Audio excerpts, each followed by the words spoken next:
Hey everyone, welcome to our NFL video. This one we're going over who I believe is going to be the chalk for this week on Draftkings. Now this video is not going over my favorite plays or who I think you should play. It's just me telling you who's going to be chalk, and then you can leverage it however way you want. If you want to go underweight on the field, if you want to go overweight on the field, if you want to plug these guys in cash games, or if you want to fade them in GPPs, that is up to you. But this is pretty much just a video of me telling you who is going to be high owned this weekend. And before we continue, if you could leave a like, and if you're new to the channel, please hit that subscribe button. It really helps me out, and I really appreciate it. I will be here all NFL season long to help you guys out as much as I can. And if you can also find me on Twitter at ChrisPennell16. And if you like access to my NFL sheet, I put it together every single week. It's got ownership on there, projections, rankings, all of that stuff, color-coded, wide receiver versus cornerback data. All of that stuff is available in the link in the description below for my Patreon. And anyway, let's go to DraftKings and get right into it. As soon as I change this, and let me make sure the player name pops up. Right. Okay, you can see everything. So let's start off at the quarterback position as always, and this isn't like in any necessarily any order. But Lamar Jackson, I believe he's going to carry a ton of ownership this weekend. I've talked about him on all my videos so far this week, and it's for a good reason. He has been an absolute stud to start the season. He has shut everyone up that said he cannot pass the ball. He has been passing the ball very well. Week 1, we know, versus Miami, he went 17 for 20, 324 yards, 5 touchdowns. Again, that's against Miami, who would probably struggle a little bit with Alabama at this point. Not really. I mean, they're all NFL players, but I mean, they are in full tank mode. Mika Fitzpatrick's gone now, but man, their team is awful. And then he played another bad team in Arizona, so the jury's still out. I mean, Kansas City's not a tough defense, but it's still a tough game, so we'll have to see if he can live up to expectations here, which I think he does. I think he's a fantastic play. He did not run much week 1, but week 2, he went back to his ways on the ground, 16 carries for 120 yards. Didn't get in the end zone, but still was great through the air, 25 for 37, 272 yards. 2 touchdowns and no interceptions, 33 fantasy points, and 36 fantasy points. The guy has been a monster this season. This game is going to be very high scoring. It's the highest Vegas total we've seen all year at 55.5 at the moment. And it should be pretty back and forth. They are 6-point dogs, which I do like because the Ravens have really just pretty much been able to run the ball whenever they wanted because they've had a nice lead. Well, this should be back and forth, and we'll have to see Lamar Jackson keep this team in the game on his legs and his arms. So definitely like Lamar Jackson, and he's going to be high owned, and it's for a good reason. I will say it's going to be hard to play him in cash games though, because he's just really expensive at 7K, and there's some other cheap options. But if people are spending up, I believe they'll go with Lamar Jackson over Patrick Mahomes. And again, this is not me saying my favorite plays, which I do like Lamar Jackson. It's just who's going to be high owned, and you can leverage it whatever way you want to. Next guy I believe is going to be very high owned is Josh Allen, who actually happens to be my favorite going into the week as being my cash game quarterback. Is he a great NFL quarterback? No, but he's fun to watch, and he's great for fantasy because he runs the ball. Not as good as Lamar Jackson, but still he runs the ball. He's had 17 carries so far this season, has not done much with them, but he has had 2 touchdowns on the ground. Through the air, not the best, but not terrible either. He has had over 250 yards each game, which we like to see. Now, does he throw interceptions? Yeah, he does. But he's got a cannon for an arm. If he can connect with John Brown on a long ball, you're going to be pretty happy. And he's only 5,900 versus Cincinnati. They just got shredded by Jimmy Garoppolo. And Josh Allen, I mean, he can get the job done. He's got a cannon for an arm. If he connects with John Brown on a deep one, you're going to be happy. If he gets another touchdown on the ground, you'll be happy. I mean, you're probably going to get 30 to 50 yards on the ground from him. If he gets in the end zone, you'll be happy. And like I said, he's fine through the air. Cincinnati does not offer much resistance and when it comes to the passing game. So Josh Allen, he's going to be high owned, and I like him myself. Then another guy who I'm not really on too much this week, and it is Kyler Murray going up against the Carolina Panthers at home. It's not a terrible matchup, and he's thrown the ball a ton. I mean, I don't not like him. He's in my cash game rankings. He's my last option for quarterbacks. I do prefer some of the other guys, but I like his price. He can run the ball. He hasn't really done much on the ground so far this season. Only 3 attempts in both games, but he's thrown the ball a ton. He had 54 attempts week 1, 40 attempts week 2, and he's had over 300 yards in each game passing. I mean, he's looked good. He did not throw a touchdown last week, didn't get a touchdown at all, and he still had 20 fantasy points. That's not bad. It's a good floor to work with. And, they have a bad offensive line. They just can't run David Johnson into the ground because, their offensive line won't give him the holes he needs to break long runs. So they're going to be passing the ball a ton. They play at a really high pace. It should be a pretty back and forth game versus Carolina. They don't have Cam Newton, but still, it helps the Cardinals out because I think they would take a beating with Cam Newton. I'm not saying Cam Newton's like a game changer at the moment because he's been awful, but still, Kyler Murray should be fine at that price tag, and I believe he's going to be one of the highest owned quarterbacks. And as of right now, I am seeing him possibly being the highest owned quarterback. I know a lot of people are talking about him. Projection systems have him being very high owned. So, and he's Kyler Murray. Everyone likes the first overall pick in the NFL draft. So, I mean, I get it. I'm not saying he's my favorite player this weekend, but he's definitely a good cash game option, and he's going to be high owned. And let's go to the running back position now. Start up top. We're not going to start up top. I don't think Saquon Barkley's going to have much ownership this weekend, but Zeke Elliott and CMC are going to carry a ton of ownership. I think their ownership is pretty much going to be split this weekend. Maybe cash games, people go with McCaffrey because of the blowout risk, but Zeke, let's just talk about Zeke first. I mean, we know he's an animal. He's very durable. He does not get hurt. And, last week, kind of a little bit of a breakout week after week 1 he was being eased in.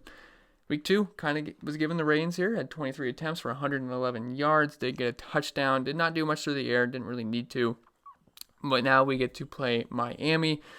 And what do I love about running backs I should say, when do I love to play running backs?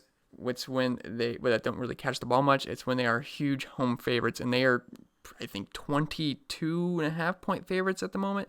I just looked a little bit over, remember off the top of my head, but it's ginormous, and they're at home playing Miami.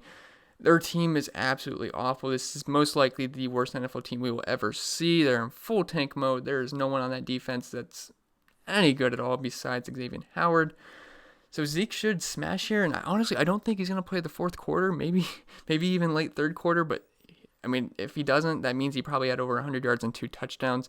So I definitely like Zeke. I think he's a very safe play. There is blowout risk, though, which does give me a slight concern because I don't think McCaffrey's going to have blowout risk. But still, Zeke should eat here. And this is a very good game to get him the ball and, just get him acclimated into the NFL season because we know he didn't really do much at all in the offseason. Didn't do anything because he was holding out.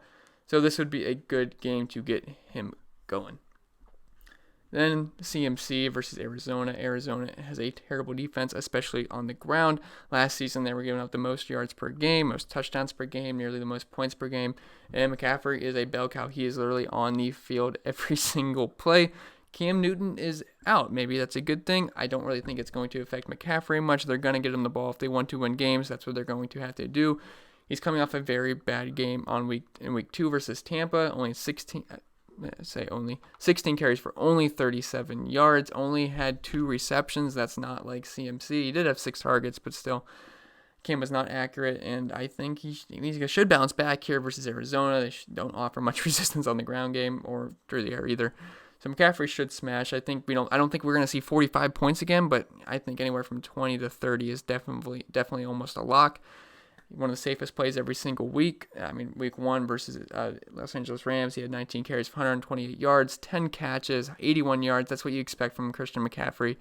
So definitely like him. He's on the field the entire game, and there's really not going to be blowout risk here, especially with the backup quarterback. So you're not going to have to worry about that like you would with Zeke. And going down the list here, Austin Eckler. He's going to be very popular this weekend. He was very popular last week. I believe he was 60% owned in cash games, or at least in mine he was. And he has been great. He has the most fantasy points out of anyone through 2 weeks. 39 points week 1, 24 in week 2. He's heavily involved through the air. He gets the most carries on the ground. I know Justin Jackson there, but he's not going to be a big threat to him. Eckler has been great. He's very efficient through the air.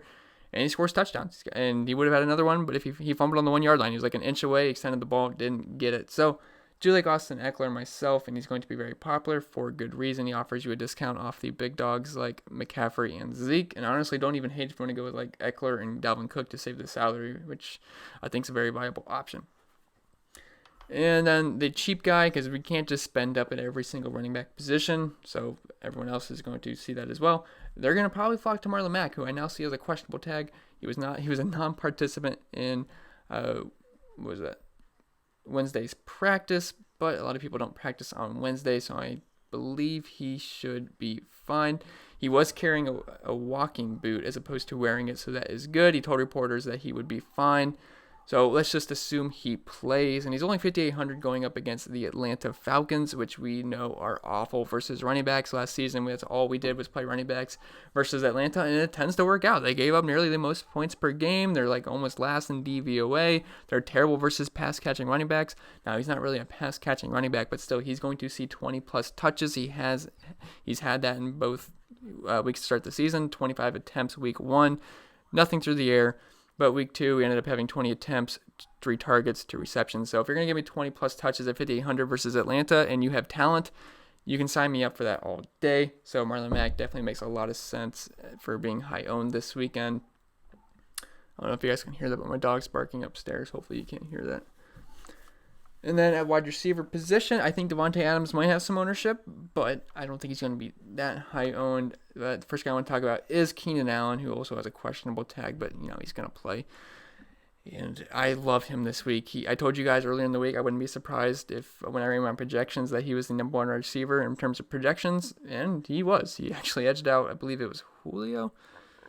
It was either Julio or Adams, but yeah, he's actually the number 1 receiver for me on the week, and he's only 7K, so there's just value in there. I mean, he's not like a cheap guy at 7K, but I think he's mispriced. He should be priced around the 8K range. Julio's too cheap as well, but let's talk about Keenan Allen. He's a target monster. He's got a 91% weighted opportunity share. I believe his market share on the team is like 56%. I mean, he's a ball hog in a good way. Got 10 targets week 1, 15 targets week 2, 8 receptions in both weeks, 100 yards, 123 yards week 1, 98 yards week 2.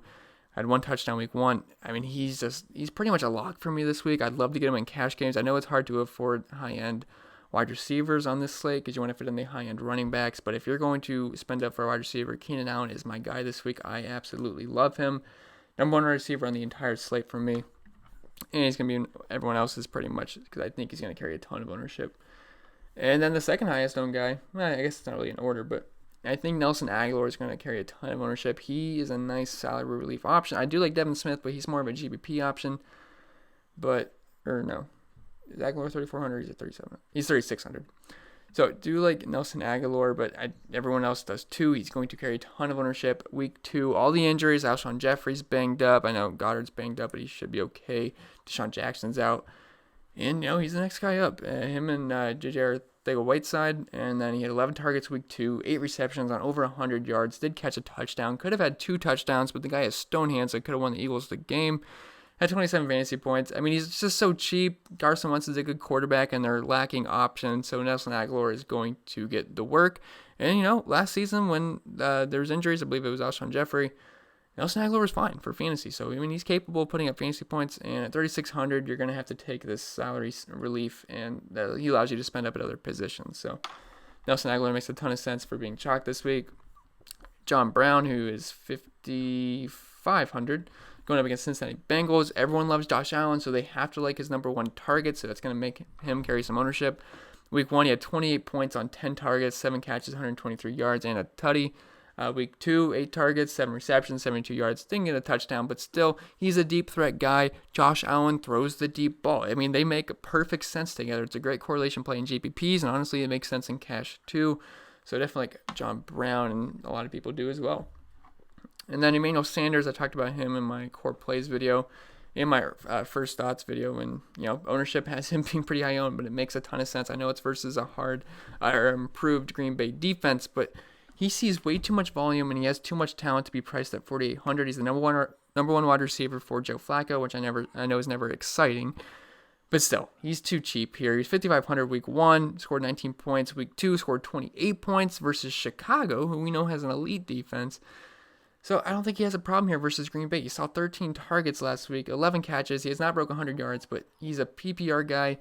He's going to catch the short yardage. He can make he can make the long play, a big play as well. He's gotten in the end zone first 2 weeks. So Emmanuel Sanders makes a ton of sense here at only 4,800. And then I think a lot of people are going to flock to the Fitzgerald and Christian Kirk combo. I don't think they're going to play both, but I think they're going to pick one.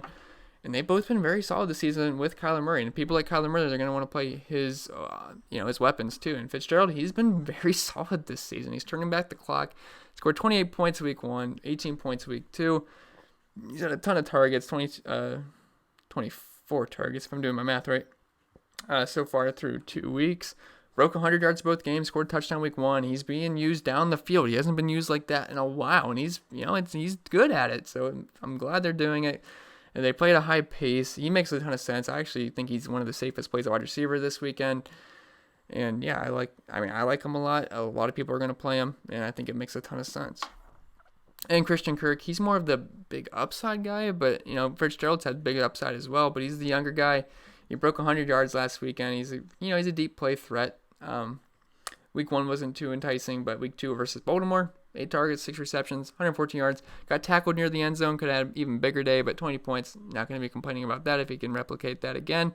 Hopefully he finds his way into the end zone. And it's probably it for the wide receivers. Again, there's a couple guys I might be missing, but I think I'm just really covering the guys that are going to be the chalk and cash games, really. And GPPs as well.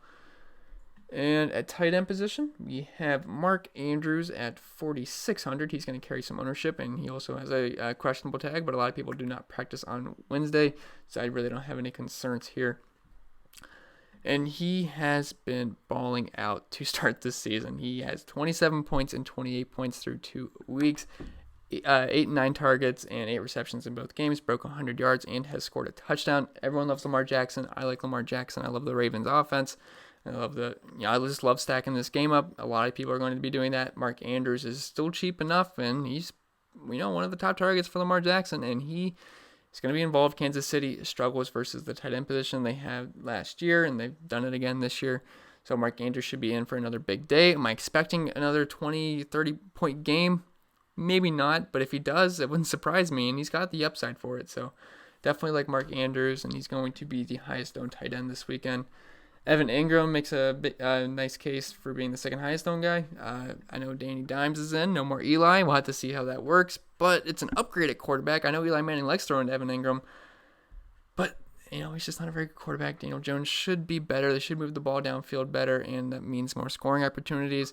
Evan Ingram is a very athletic tight end. He can make good things happen when he's in space, gets the ball in space. And you'd have to think Daniel Jones will get him the ball. There's really no one else to throw the ball to besides Barkley. So Evan Ingram makes a ton of sense this weekend, but the savings with Mark Andrews is going to make him more popular. And then Greg Olsen, he makes sense as well. He's also questionable at 3,700, but he's coming off a huge game at 20 points. I know Cam Newton is not playing, but he still should be fine. He had over 100 yards on 9 targets and 6 catches. And Arizona has struggled versus the tight end position this year. They just got shredded by who was it? Mark Andrews, and week 1, I forget off the top of my head. Oh, TJ Hawkinson. So Greg Olsen should be involved in this game. Young quarterbacks like to go to the tight end position. It's kind of a safety blanket. So I think Greg Olsen makes a ton of sense at only 3,700. And then onto the defenses, we have just up top the Cowboys and Patriots. People usually don't like to spend up for defenses, but after last week, I think that's going to shift people's opinion because they're going to I got to get the Cowboys and they're going to score 40 points. Defenses are not going to score 40 points versus Miami every week, but I think they have a very safe floor. Miami is going to struggle to score points this season. It's going to surprise me. It'll surprise people when if they score any more than 10 points, honestly. And Dallas is at home. They're over 20-point favorites. They make a ton of sense versus Miami. It's just the easiest play of the week. The Patriots are going up against a third-string quarterback for the Jets. They are battered with injuries, and they've had a really good defense this year. They're coming off the 37-point game versus the Miami Dolphins. Had 10 points versus Pittsburgh, which is a much better offense, and that was with Ben Roethlisberger playing. So they got a solid defense this year. They're at home versus the Jets, 20-point favorites. They make a lot of sense. Poor Jets are going to have a tough time here. And there's not really another popular defense that people might flock to. I think maybe the Steelers might carry a little bit of ownership at 2,300 versus San Francisco, but I don't love it. The Chargers might. They're cheap. They have a solid defense. Maybe the Saints versus Seattle at 2,200, but I think it's just going to be clearly the Cowboys and Patriots. People are going to find a way to make it work this week, and that might come at the expense of wide receivers and running backs, so there might be an edge there to fading that because defenses are not going to score 30 points every single week. But I will say, if the Cowboys are complete chalk and they score 30 points again, you're going to be dead. So you got to leverage that however you want to. Anyway, guys, that's going to be it for the video. Remember to leave a like and subscribe to the channel. It really helps me out. I really appreciate it. Follow me on Twitter at ChrisPennell16. Check out my Patreon if you're interested in my spreadsheets. And I'll see you guys in the next video. And I guess we're going to try to enjoy the game tonight. was the Titans versus the Jaguars. It's going to suck, but we're addicted to football anyway, so we're going to watch it. So anyway, I'll see you guys in the next video.